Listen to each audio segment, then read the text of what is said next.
Now's the time for the Yankees to tighten everything up for the postseason. Now.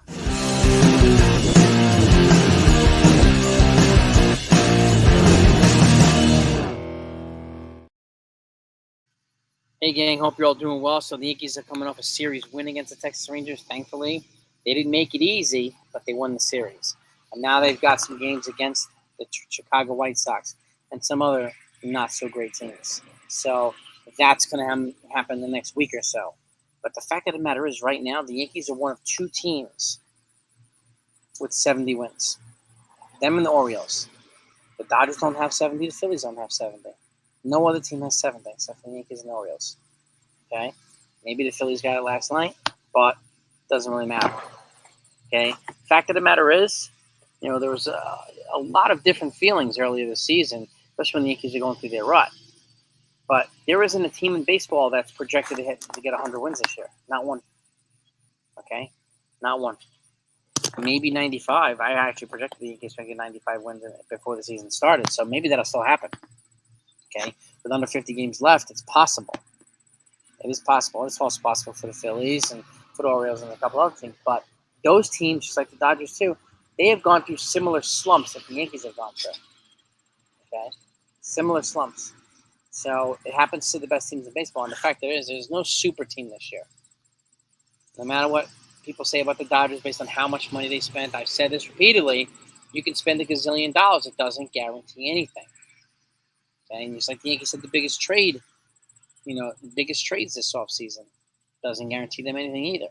So just something to keep in mind. I like to have as much perspective as possible. I may not always say what people like to hear, but truth doesn't always do that. Okay? But at the end of the day, I want you to make sure you subscribe to this channel if you haven't done that yet. Okay? And your notifications as well. That way, when I go live, you'll know when we go live, and you can join the conversation. When I put out news, you'll be at the front of the line when that comes too. I thank you so much for it. We're gonna try to get to 25,000 subs by the end of this year. We'll see if we can do that. Now, there's a couple of areas I wanted to talk about where the Yankees really, really need to fortify, right? And you give me your feedback. Load up in the comments. Let's talk about this. Okay, number one, they clearly have to tighten up the bullpen. The bullpen has gotten them into far too many unenviable situations, and a lot recently too. Okay, not only Clay Holmes, but the last couple of days, Mark Leiter had his first stinker here. Luke Weaver had his first stinker here. They picked not good times to do it, but I'd rather have them doing it now than in October. Okay. Now, with that said, there's still reinforcements scheduled to come back. Not named Clark Schmidt. He's going to be hit to the rotation. We'll see what we get there. But you have Ian Hamilton. You've got potentially Nick Birdie. You've got Trevino. We've got some other folks as well. And even Ron Marinaccio, who was the 27th man this past weekend for the doubleheader, he started waiting in the wings as well, so he could be another option. Okay? Scotty Frost. So he's still working on his command. He's already made rehab too. So, there could be some of those guys could replace some of the guys we already have on the bullpen now that are potentially not doing what the Yankees need to do. Right? That's number one. Number two, they've got to fortify their infield defense. No doubt about that. And Jazz Chisholm didn't have a great series defensively against the Rangers, but that doesn't really make him any less a dynamic player. People love to harp on that, but I like to spend more time spending on talking about what good he's done instead of the one or two things that he hasn't done that were great. So, but nevertheless, he made an error, and and obviously Gleyber Torres has been less than subpar defensively in the infield, and I would not be surprised if he's not on the postseason roster. Would not be surprised. I'm going to give my projections for the postseason roster soon as we get a little bit closer to the end of the season, because that might change. But I know they're, hanging on to hopes that Gleyber Torres comes back to life. And slowly but surely, he has been better recently, but it's continually offset by his defensive regressions. And that can't be a thing. John Birdie's coming back. He's known to be a good defender. Jazz is known to be a good defender. Maybe John Birdie will get second and Jazz moves over. John Birdie gets second, Jazz stays at third, or John Birdie goes to third, and Jazz comes to second, right? You still have Oswald Peraza and the guy that I mentioned this morning, Caleb Durbin, okay, in AAA. He's a stolen base machine. He'll bring a newfound energy to the team. And Oswald Peraza is all of a sudden turning into the Mickey Mantle, hitting all these home runs right now in AAA. So where's that? Where's that been? But keep in mind with Oswald Peraza, he doesn't have any options. So if he comes up, he has to stay up. You cannot option him back out after this. He either has to be released, or DFA'd, or traded. Not even DFA'd, put on waivers, or traded. Okay? So when you're out of options, that's what has to happen. So Oswald Peraza, I think he's in an unenviable situation, but he's definitely, proving worthy of the look. No doubt about that. So that's number 2. Number 3, we got to get as many athletic people as possible here. Athletic and feisty players. The teams that we're going to be playing potentially in the playoffs, whether it be the Red Sox, whether it be the Orioles, the Mariners, the Astros, they have a lot of young athletic players. And we're going to need guys. I think that's the reason why they traded for Cam Eden last week. And one reason why Jasson Dominguez is probably going to not be called up until September. I know Brian Cashman said the other day, and it's riled up a lot of fans, but he's not going to say publicly that we're not going to call him up. Okay? He does not leak, which leads to a lot of speculation by people. Just something to keep in mind. Okay, if they feel Jasson Dominguez is going to help, they will have him up in September. They clearly do not want to exceed the 130 at-bat threshold, which would trigger his first pre-arb season this year. Okay, and make him eligible for rookie status. Why would they do that when they can do that next year in a full season of him? He alone is not enough to put the Yankees over the top. Like I said yesterday, neither is Spencer Jones. There wasn't one player that would have been enough to put the Yankees guaranteed over the top. Okay, us getting guys healthy is proving to be as valuable as potentially getting new guys. Now, Jazz Chisholm brings a whole new dynamic here, which I'm happy to see too. So yes, they need to fortify the infield defense no matter what. Okay, and they need to get more athletic. So, which is why I think that, there's a good chance that Anthony Rizzo and DJ LeMahieu may not make the postseason roster. Okay, Giancarlo Stanton's an older player like them, but when he's healthy, he's a heck of a lot more offensively productive than they are, which is why he will make the postseason roster. And I would imagine one or potentially both of those guys might not. Another thing to look out for as well as we go further into the season. Does DJ's back come around? What's Rizzo going to give us? And is it going to be good enough to not have Ben Rice on the postseason roster? I don't know about that. Don't know. That still remains to be seen, right? So that's why I'm not going to speculate, because there's still 40-plus games left in the season and anything can happen. But that's another thing that has to happen as well, okay? And again, they've got to get the most effective use out of their lineup right now. And I think this is one of the things that's, has been a point of frustration for a lot of teams, right? And moving into the lineup and so on and so forth. I'm going to point out a couple of facts, okay? Since Giancarlo Stanton's come back from an injury, okay, and he's been at the 4 or the 5 spot, the team batting average has gone up about almost 10 points, okay? And the intentional walking of Aaron Judge has no longer been as an effective weapon as it was a couple weeks ago. Something to keep in mind. Something I said repeatedly, right? When Stanton comes back, he needs to be at the 4 or the 5 spot. And it looks like Austin Wells can occupy the other spot. He could be 4 and Giancarlo Stanton could be 5.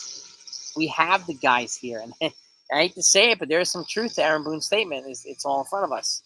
Because we can see that it is. Okay? And people can make fun of that, and they use it as their talking points on a regular basis, which is fine. But look, the proof is in the pudding here, too. Since Giancarlo Stanton's been back, and back where his rightful spot is, the batting average of the team has gone up. So has the slugging, so has the on-base percentage, so has the OPS. It's a trickle-up effect, right? So now the question remains is, what are they going to do with the leadoff spot? Is it going to be Jazz Chisholm? Or are they going to be down? Is he going to be down to the 6th spot, 7th spot? Okay? I think it depends on if Gleyber Torres is going to be on the roster or not, or if it's John Birdie to replace him. Maybe Birdie can lead off because he's got speed. He's one of the fastest men in baseball. So maybe he could do that. Okay? So we just don't know yet. He's going to be healthy enough to come back too. So, but if he can't make it back, then I would imagine Jazz Chisholm would be a good fit. Then you could have him at 1, Soto at 2, Judge at 3, Wells at 4, Stanton at 5, right? And then you could have Rice at 6, Volpe 7. Like, you can kind of layer it out after that if you want. So, and then Verdugo could be, if he's here, he could be at the bottom of the lineup. I know a lot of folks are saying Jasson Dominguez should be here, and again, he's better than Verdugo and Grisham. Well, not really right now. He's struggling in AAA too. People hate to hear it, but it's true. Okay, He's more exciting than them, no doubt about that. And he's definitely one of the more exciting Yankee prospects. There's no denying that. But that said, he's got to get back to where we need him to be too in order for him to be back up here too. Otherwise, it's likely going to be Trent Grisham or Alex Verdugo here. Okay? But having Giancarlo Stanton back and healthy, and we need him to be productive, it makes it more difficult for pitchers to pitch around Aaron Judge. Okay? And Austin Wells is not making it any easier for pitchers either. That's exactly what we need. That's exactly what we had when they were clicking on all cylinders in the beginning of the year, when they were the first team to 50 wins by a mile. They were clicking on all cylinders from basically 1 through 7. Okay? We're slowly getting back to that. Okay? And all the guys that we have here are contributing to it. Okay? So, to me, these are the main things that would be, they need to be kind of cleaned up right now for the Yankees to have a successful playoff run. And again, oh, where did that go? Sorry about that. Aaron Judge right now is batting .328. Okay, he's got 98 base on balls, 98 walks, 13 intentional. Okay, I would imagine that the intentional walks are going to start slowing down now because of the fact that Austin Wells is punishing pitchers and Giancarlo Stanton is punishing pitchers. Had 4 RBIs yesterday, so he's looking good again, Giancarlo Stanton, and he's hitting the ball. He's got 2 consecutive games with a home run as well. Maybe he's coming back sooner than we thought he would come back, sooner than we hoped he'd come back, right? So that's a good thing, too. But we need him to stay healthy for the rest of the season, obviously. So you let me know what you think. Like I said, I'm going to repeat it again. Number 1, they've got to clean up the bullpen. And obviously, I'll even add another one. We've got to solidify what the rotation is going to look like, the starting rotation in the playoffs. Right now, it's Garrett Cole 1, Carlos Rodon 2, Luis Hill 3. But if Marcus Stroman can pitch like he pitched yesterday, it could be an option. It could be a long relief option. It could be a bullpen option, right? So could Nestor Cortez be a bullpen option. So that's still, if they have a 4-man rotation in the playoffs, even better. But if it's 3, it's got to be those 3 right now. It's got to be Cole, Rodon, Luis Hill. Okay? I don't think Nestor Cortez makes the rotation. I don't think Marcus Stroman makes the rotation right now. Okay? So, again, the rotation, the bullpen, okay, get as athletic and as, as focused as we possibly can, and even younger as we can as well. So, eliminate the dead weight on the roster. And I hate to say it, I like Anthony Rizzo, I like DJ LeMahieu, but their offense has been mostly dead weight here, dead wood. And we cannot have that. If Ben Rice is here instead, okay, if John Birdie's here instead, okay, right? We need every spot in this 26-man roster to be productive and healthy, period. It's got to be that way. And if it's got to be younger and healthier, fine. It's got to be that way, okay? And again, goes back to the lineup too. How can they make this lineup as effective as possible? And Judge also has 42 home runs, 106 ribbies, he's batting .328, so he's batting second in the American League behind Bobby Witt Jr. is batting in .340s. So, but that's, to me, what needs to happen. And it looks like the Yankees do have the personnel to make that possible. Okay? They did not need to have a flashy deadline. And the fact of the matter is, there wasn't a team in baseball that had a flashy deadline. Not one. Could be another reason why there's no team projected to win 100 games. Has anybody thought about that? I mean, again, the prices were through the roof, insane.